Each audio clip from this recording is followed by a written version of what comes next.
We look at the Middle East.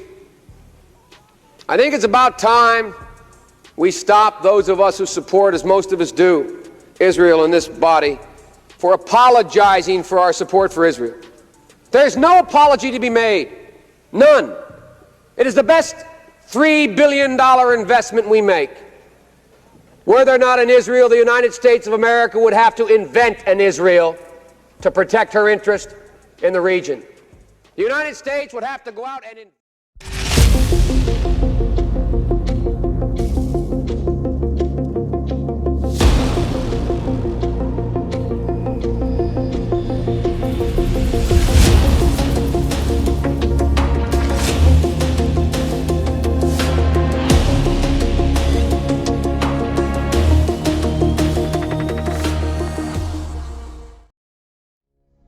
Joe Biden adalah politikus karir yang panjang, lebih dari 40 tahun pengalamannya. Dia adalah Partai Demokrat sejati. Puncak karirnya adalah 2 kali jadi wakil presiden selama 8 tahun dan kali ini dia menjadi presiden Amerika yang ke-46. Di tahun 1986, dia pernah berbicara di Kongres dengan sangat jelas akan langkahnya ke depan terhadap Israel. Dan video di awal tadi ada kalimat bahwa Israel adalah the best investment we make, adalah $3 triliun investasi terbaik yang Amerika lakukan. Ini angka yang gila untuk nilai $3 triliun di tahun 1980-an, di mana saat ini 4 tahun ke depan anggaran perang Amerika itu $3 triliun juga, tapi ini tahun ini. Dan di tahun 1986 angka tersebut. Katanya jika tidak ada Israel, Amerika tetap harus buat Israel untuk melindungi American interest. Apa sih interestnya Amerika? Interest Amerika adalah mengendalikan energi negara-negara Arab, mengendalikan minyak bumi dan gas negara-negara Arab. Amerika harus menciptakan Israel. Biaya $3 triliun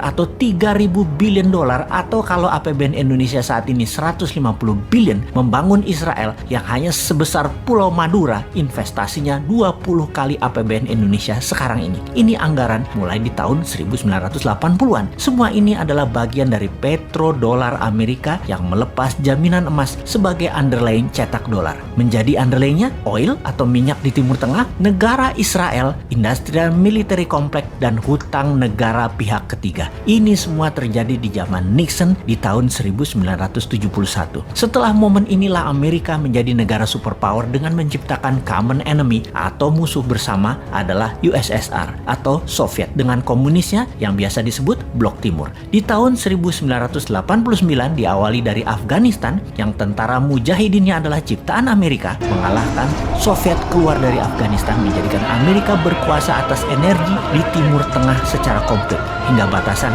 Afghanistan dan Pakistan. Di tahun 1991 rubuhlah Soviet Union dipuncaki dengan rubuhnya tembok Berlin. Gorbachev kala itu petinggi Soviet membuat gerakan perestroika dan glasnostnya membuat Soviet pecah dan Rusia menjadi negara bergaya baru. Tidak puas dengan langkah mengalahkan Soviet, Amerika berlanjut membelah 16 negara Balkan seperti Kosovo, Bosnia, dan banyak negara lagi di selatan Rusia yang ujung-ujungnya pakai nama Istan-Istan. Negara Istan-Istan yang kaya akan minyak semua saat ini sudah di tangan Amerika. Amerika secara kendali atas produsen minyak, distribusi minyak hingga saat ini masih memegang 80% cadangan minyak dunia. Strategi berikutnya adalah membangun market dan membangun kebutuhan atas minyak bumi dengan menciptakan negara produsen untuk produk murah dan retail. Negara itu yang dilirik adalah Tiongkok. Tahun 1984, Ronald Reagan dan Deng Xiaoping menandatangani treaty atau perjanjian penting di mana Amerika akan invest dengan nilai yang sangat besar hingga $1 triliun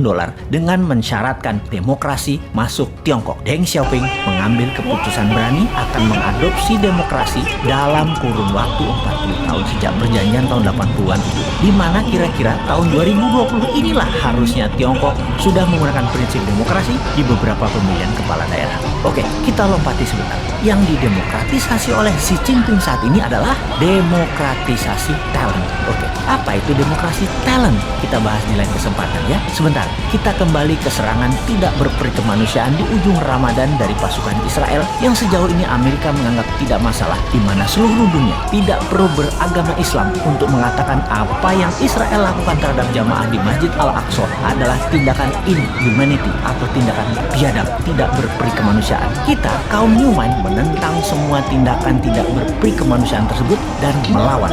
Bagi kaum Newman yang sebel adalah tembakan-tembakan setelah kejadian penyerangan yang terjadi antara pasukan Hamas dan Israel. Ternyata keduanya memakai mesin perang senjata Amerika. Rudalnya, RPG-nya, roketnya, bedilnya, anti rudalnya. Diperkirakan sehari biaya perang Israel-Palestina bedil-bedilan saat ini nilainya sudah mencapai 1 billion atau 1,5 triliun rupiah. Sudah hampir 2 minggu. Amerika, Rusia, Israel, dan Afrika Selatan, 4 negara utama inilah penyuplai perang 2 minggu selama ini yang terjadi di Yerusalem dan di permukiman penduduk sipil Israel Palestina. Bagi globalis, ini business as usual. Membunuh manusia untuk dagang, hal itu biasa bagi globalis. Termasuk serangan COVID babak kedua dimulai dari India. Dan jangan pikir nggak ada COVID babak ketiga ya. Satu sisi ada yang memahami ini adalah perang suci dua agama. Satu sisi melihat ini adalah business as usual. Di sisi lain ini adalah tindakan tidak berperi kemanusiaan anti